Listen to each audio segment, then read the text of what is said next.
All right, let's just jump right into it. Today's explainer is honestly going to completely change how you think about your own identity. We're looking at every version of you, the distributed self. It is this absolutely beautiful, kind of mind-bending look at how we truly exist in the minds of other people and what actually happens when those memories start to fade.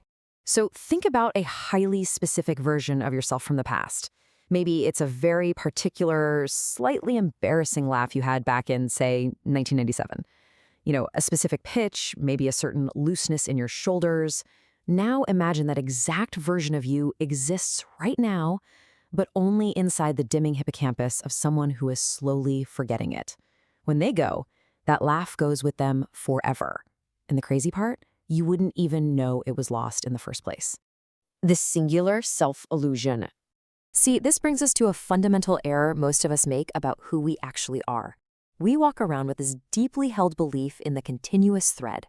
We just assume that the adult who made coffee this morning is the exact same continuous entity as the 7-year-old who was terrified of the dark. But the distributed theory throws a wrench in that. It proposes that your identity isn't singular at all. It's distributed. It is literally scattered across mortal minds that have deeply fragile memories. A parliament of selves. I love this idea. You are a parliament of selves, most of them living in rooms you will never enter. Just think about that. It brilliantly captures the fact that you aren't just one tightly contained self. You're this vast, complex collection of identities, and most of them are curated by perspectives you simply cannot access. You are so much larger than just yourself. So think of your total identity as being carved up into slices, held securely by the different people who have known you throughout your life. You don't own the whole pie. There's a piece that represents your mother's curated perspective of you. There's another piece held by that friend who moved away years ago, another for an old teacher. You exist in forms you can't directly access, carried by people who probably don't even actively realize they're carrying you. And what do these fragments actually look like? Well, your mother has a version of you that you have literally never met. She might hold on to a sudden realization she had about you during a random dinner in 1989, or exactly how you used to sleep with your fist curled up under your chin. Or take that distant friend who thinks of you on long, quiet drives. Or the teacher who recalls a moment where your expression just subtly shifted during a lesson. These people hold completely irreplaceable versions of you.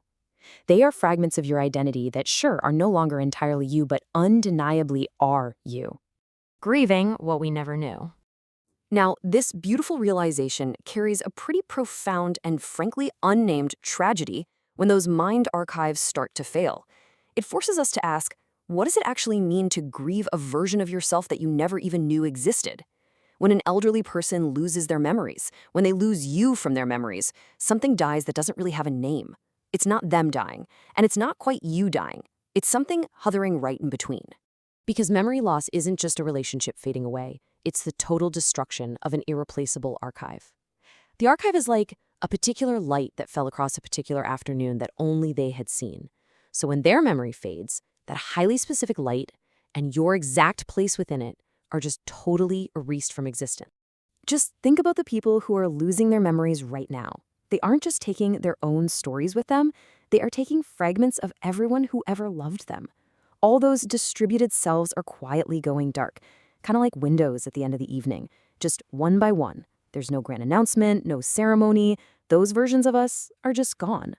The gift of remembering. Facing this really inevitable loss completely shifts how we should value our memories with one another, right now, today.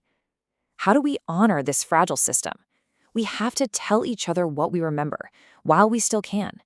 And we need to treat this sharing not just as some fun nostalgia trip, but as an honest, profound gift. Actively return the exact version of someone that you've been keeping. Tell them what they looked like from where you stood. Give them back that specific laugh you've been saving up all these years. So as we wrap up this explainer, I want to leave you with one final thought to chew on. What versions of the people you love are you quietly keeping in your own fragile memory? I'd really encourage you to think about those unentered rooms in your mind and consider sharing those saved memories as gifts today, before the windows go dark.